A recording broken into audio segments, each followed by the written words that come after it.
Hi everyone, welcome back in the new video. Myself Sachin Jain, your chemistry teacher. Today we will continue the chapter number 1 of class 11, some basic concepts of chemistry, and this is the lecture number 2. In the previous lecture we have already completed the formula and the symbols of the cation and anion. Today we will learn about the formula making from these cations and anions. आपको किसी भी compound का formula नहीं पता चल रहा है but आपको कोई कंपाउंड के लिए कैटायन और एनायंस याद हैं तो उनके सिंबल्स याद हैं, उनके चार्ज याद हैं, जैसे मैंने प्रीवियस लेक्चर में कहा था करो, तो उससे ही आप क्रिस क्रॉस मेथड से वैलेंसीज बना सकते हो, जैसे आप लोअर क्लासेस में भी करते आ रहे हो 9th-10th क्लास में. ठीक है ना. First is the number 1. जैसे फॉर एग्जांपल मैं ले रहा हूँ आपके लिए ammonium chloride. This is the ammonium chloride. Ammonium में अब देखो सबसे पहले तो आपको याद होना चाहिए what is the symbol of ammonium. NH4 positive. Similarly symbol of chloride N is Cl negative. इसका सिंबल क्या होता है? Cl negative. अब इन दोनों के लिए इन जो चार्जेस हैं, जो चार्ज रखे हुए हैं वही वैलेंसी है, दोनों की 1-1 है. आप क्रिस क्रॉस मेथड से कर दो. अमोनियम की वैलेंसी Cl के साथ में और Cl की वैलेंसी अमोनियम के साथ में, तो क्या फॉर्मूला बन जाएगा कंपाउंड का? The compound formula will B NH4Cl.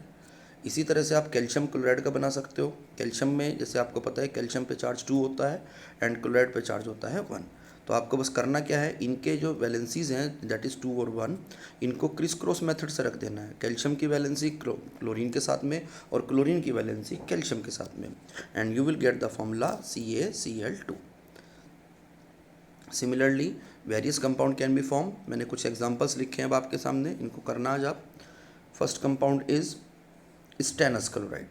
जैसे नया सा कंपाउंड है, आप लोगों ने 9th-10th में नहीं करा हुआ है, दैट इज़ द SnCl2. इसके लिए फॉर्मूला कैसे बनाओगे आप? भाई वही सिंपल मेथड काम आएगा हमारा. Sn की वैलेंसी क्लोरीन के साथ में और क्लोरीन की वैलेंसी Sn के साथ में. ठीक है ना. तो ये आपका बन गया SnCl2 का फॉर्मूला. इसी तरह से स्टेनस क्लोराइड है, स्टेनिक में आपको बताया था कि स्टेनिक की जो वैलेंसी होती है वो 4 होती है, तो 4 इसका चार्ज हो गया, इसके 1 हो गया, तो क्रिस क्रॉस मेथड से आप इसको रखो, it will B SnCl4. Clear.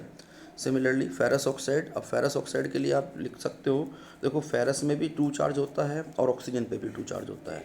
ठीक है, प्लस माइनस नहीं लगाना, बस अब हमें तो नंबर ऑफ एटम्स रखने होते हैं, तो वैलेंसीज में बस अब आपको प्लस माइनस नहीं लगाना. तो इसकी वैलेंसी इसके साथ में और इसकी वैलेंसी इसके साथ में. देखा जाए तो फॉर्मूला Fe2O2 बनना चाहिए, but lower number of atoms can be used for the formation of the formula. Therefore actual formula will be FeO not Fe2O2, क्योंकि जो लोवेस्ट नंबर होता है वही उसका प्रीफर किया जाता है. ठीक है.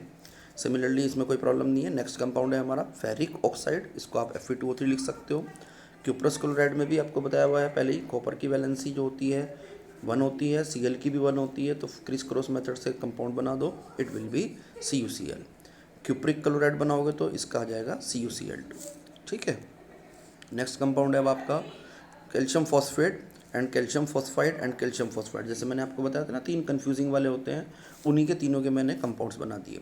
अब फॉस्फेट को दिमाग में रखना है. फॉस्फेट हो या फॉस्फाइड हो, उनकी वैलेंसी सेम है, फॉर्मूले में सिंबल में फ़र्क है. PO4 is the phosphate and PO3 is the phosphite.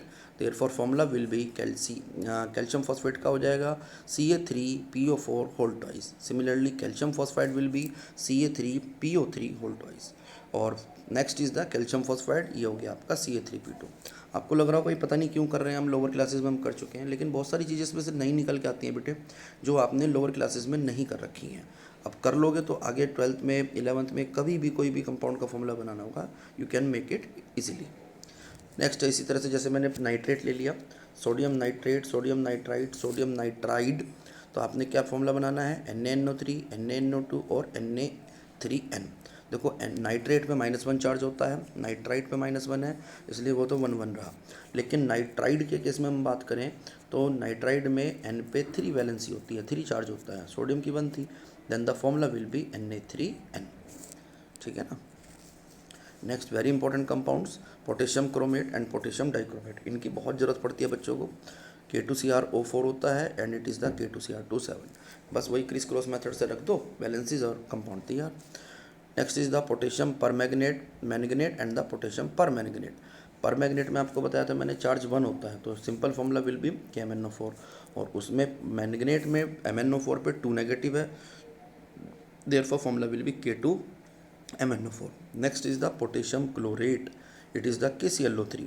KClO3 होता है सिंपल, क्लोरेट जो होता है ClO3 नेगेटिव आयन को बोलते हैं, ठीक है ना। और उसकी वैलेंसी 1 है, के की भी 1 है, तो बस क्रिस क्रॉस मेथड से कंपाउंड का फॉर्मूला बना दो, इट विल बी KClO3। अब मैंने कुछ यहाँ पर होमवर्क के लिए आपके लिए छोड़ दिए हैं, कुछ कंपाउंड्स हैं जैसे आप उनको ट्राई करना, जैसे लेड एसीटेट है, फेरस क्लोराइड है, फेरिक क्लोराइड है, lead carbonate, ammonium acetate, calcium sulphate, calcium sulphide, calcium sulphide. I hope ये सब आप आराम से बना सकते हो, किसी में कोई भी प्रॉब्लम नहीं है, बस आपको कैटायन एनायन के फॉर्मूले याद होने चाहिए। चलो नेक्स्ट टॉपिक शुरू करते हैं। एक छोटा सा मैं और ले रहा हूँ, सम मोर कंपाउंड्स। ये कंपाउंड तो अभी तक ऐसे थे जिनके फॉर्मूले हम प्रिपेयर कर सकते हैं because these were the ionic compounds, लेकिन अब कुछ ऐसे कंपाउंड हैं जो कोवेलेंट कंपाउंड हैं या उनके कॉमन नेम्स होते हैं जो आपने नहीं पढ़े या नहीं बना सकते। जैसे ग्लूकोज है एक कंपाउंड, इसका फॉर्मूला होता है C6H12O6। इसी तरह का एक कंपाउंड और है, उसका होता है फ्रक्टोज नाम, और उसका भी फॉर्मूला इत्तेफाक से सेम है क्योंकि दोनों एक दूसरे के आइसोमर होते हैं। आइसोमर वो कंपाउंड होते हैं जिनमें मॉलिक्यूलर फार्मूला सेम होता है बट कंपाउंड्स का स्ट्रक्चर फार्मूला डिफरेंट होता है, प्रॉपर्टीज़ डिफरेंट होती है। Next compound is the sucrose या केन शुगर या शुगर भी बोलते हैं, इसके 3 नाम हैं। Formula is C12H22O11। Next is oxalic acid, that is COOH whole twice. इसको बेसिकली ऐसे भी लिख देते हैं structure wise, COOH single bond COOH, तो बार बार अलग अलग ना लिख के हमने बस यहाँ पे क्या लिख दिया, COOH whole twice. Similarly crystalline oxalic acid, तो क्रिस्टलाइन ऑक्जेलिक एसिड के लिए क्या करोगे, COOH whole twice dot 2H2। Urea is the NH2CO NH2। ये कुछ कंपाउंड हैं जो आपको अच्छी तरह से लर्न करने हैं। कैल्शियम ऑक्जेलेट एक आयन होता है, ऑक्जेलेट आयन, उसका फॉर्मूला होता है C2O4। और कैल्शियम का वैलेंसी 2 होती है, या नीचे लिख देते हैं चलो उसको, कैल्शियम की वैलेंसी 2, ऑक्जेलेट की भी 2, तो दोनों के हिसाब से क्या बन जाएगा, CaC2O4, क्योंकि लोअर नंबर तो ये 2 नंबर तो कैंसिल हो जाएगा और लोअर नंबर हमें रखना होता है, therefore formula will B CaC2O4। Next sulphuric acid आपको आई थिंक पता ही होगा, याद रखो फिर भी, H2SO4। Nitric acid is the HNO3। Ethanol C2H5OH। Acetic acid as you all know CH3COOH। Next is the caustic soda and caustic potash, थोड़ा सा फ़र्क है दोनों में, दोनों NaOH और KOH होते हैं। ब्लू विट्रॉल कभी सुना हो आपने, एक नीला तोता हिंदी में बोलते हैं इस कंपाउंड को, और ये पॉइजनस कंपाउंड होता है, आजकल नहीं यूज़ करते, पहले इसको बहुत यूज़ करते थे। It was copper sulphate dot 5H2। एक आपने 10th में पढ़ा था compound washing soda, Na2CO3 dot 10H2O। इसी तरह का एक कंपाउंड था क्लोरोफॉर्म CHCl3। ये कॉमन से कंपाउंड है हमारी केमिस्ट्री के जो बार बार हमें ज़रूरत पड़ेगी, जिनके फॉर्मूले में पता होने चाहिए, क्वेश्चंस में न्यूमेरिकल्स में कई बार फॉर्मूला नहीं दिया होता। Next heading is the molecular mass of the compound. Molecular mass कैसे क्या फाइंड करते हैं, it is defined as sum of atomic masses of all the elements present in one molecule of the compound. क्या होता है ये sum होता है basically atomic masses of the all the elements present in one molecule of the compound. कोई भी आपके पास molecule है, सपोज करो H2 है, उसमें जो जो एटम्स हैं उन एटम्स के मासेस का जो भी सम आएगा that is the molecular mass. Hydrogen का जैसे 1 होता है, तो हाइड्रोजन के 1 एटम का 1 होता है, 2 एटम्स का हो जाएगा 2। एटॉमिक मास मैंने सब दिए हुए हैं, पेपर में भी दिए हुए होते हैं, hydrogen is 1 and oxygen is 16, तो molecular mass will be 2 × 1 + 16, it is 18 units, ठीक है ना। यू लिख देते हैं, बेसिकली इसकी जो यूनिट होती है वो एटॉमिक मास यूनिट होती है, या मोलिकुलर मास है तो यहाँ पर हमें यू लिख देंगे बस। सिमिलरली H2SO4 फाइंड करो, H2SO4 में H का हो जाएगा 1, तो 2 × 1 + 32 + 4 × 16, ये आपका आ जाएगा 98 आएगा। ये थोड़ा मिस्टेक है यहाँ पर, it will B 98, make it correct, it should be 98, ठीक है। Next is the oxalic acid. Oxalic acid आपको बताया था अभी COOH होल ट्वाइस होता है, तो उसमें करना क्या है आप देखो ध्यान से, कार्बन का, ऑक्सीजन का, हाइड्रोजन का मास सब गिवन है आपको सिर्फ उनका प्लस करना है, और ये 2 टाइम्स है तो उसका डबल कर देना। कार्बन इज़ 12, ऑक्सीजन के 2 एटम्स हैं तो 2 एटम्स का कर दो 32, और हाइड्रोजन 1 है तो 1 हो जाएगा, और इस टोटल मास का कर देना 2। ये टोटल आएगा 45, उसका डबल करेंगे तो it will B 90 units. Similarly urea है, ब्लू विट्रोल है, इनका फाइंड कर सकते हो आप। ब्लू विट्रोल में एक छोटी सी बात देखो, ये CuSO4.5H2 है। अब कॉपर का मास होता है 63.5, सल्फर इज 32, हाइड्रोजन 1, ऑक्सीजन 16। तो उसमें क्या करना है, मोलिकुलर मास जैसे कॉपर का 63.5 प्लस कर दो, सल्फर 32, ऑक्सीजन 16 इंटू 4। अब ये जो .5H2 लिखा हुआ है, बच्चे कई बार कंफ्यूज होते हैं, तो ये मल्टीप्लाई कर देते हैं। भाई .5 है, 5 है, तो टाइम्स ऑफ H2 है, उसका तो मल्टीप्लाई होगा, लेकिन जो इसका टोटल मास आएगा वो कॉपर सल्फेट के टोटल मास में आपको प्लस करना है। तो ये हो जाएगा 5 इंटू 18 और ये टोटल आ जाएगा 249.5। मतलब वाटर का जो मॉलिकुलर मास आएगा 5 टाइम्स का यानी कि 90, उसको आपने कॉपर सल्फेट में मल्टीप्लाई नहीं करना, कॉपर सल्फेट में तो प्लस करेंगे बस जो भी उसका मास आएगा। अब मैंने कुछ एक होमवर्क में क्वेश्चन दे दिया आपको, ट्राई करना जिनको। Find the molecular masses of the HNO3, ethanol, acetic acid, glucose and sucrose.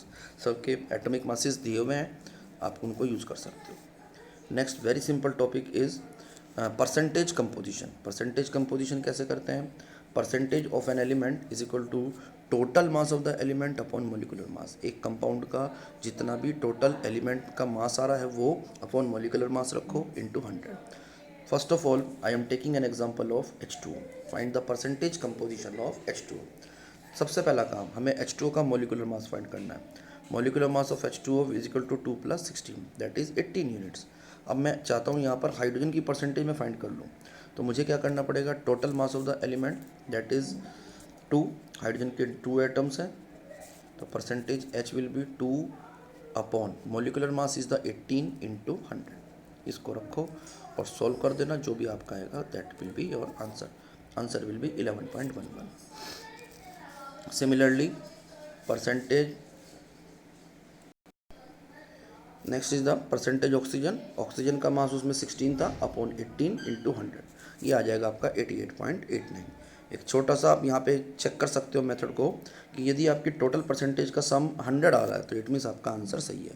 100 ना भी आए कोई बात नहीं, यदि ये 99.99 आ रहा है, कई बार राउंड फिगर में नहीं करते हम लोग पूरा पूरा, तो 98.99 भी आ जाता है, 98.98 भी आ सकता है मे बी, तो वो आपके सब सही होंगे। Next question is the find the percentage composition of MgSO4। Atomic mass of Mg is 24 given, sulphur 32 and oxygen 16। तो सबसे पहला काम वही करो, MgSO4 में परसेंटेज निकालने के लिए मोलिकुलर मास फाइंड कर दो। Mg का मास होता है 24, सल्फर 32, ऑक्सीजन का 16 इंटू 4 दैट विल बी 120। अब Mg की परसेंटेज निकालने के लिए क्या करेंगे, Mg का mass that is 24 upon total यानी कि molecular mass that is 120 into 100। इसको सॉल्व कर दो, ये आपका आ जाएगा 20%। Similarly you can find sulphur percentage. Sulphur में भी आपकी परसेंटेज जो है वो कितना आएगा, 32 मास था अपॉन 120 इंटू 100, और ऑक्सीजन की मास परसेंटेज निकालना है तो 64 upon 120 into 100 that will be 53.33। If the sum of percentage of all the elements comes out to be 100 और 99.99 और 99.98, ये मैंने आपको जो बात बताई वो लिख भी दी ताकि आपको ध्यान रहे, then your answer is right, otherwise it will be wrong. हो सकता है 1-2 परसेंटेज का डिफरेंस आ रहा है तो आपकी परसेंटेज गलत है, ठीक है।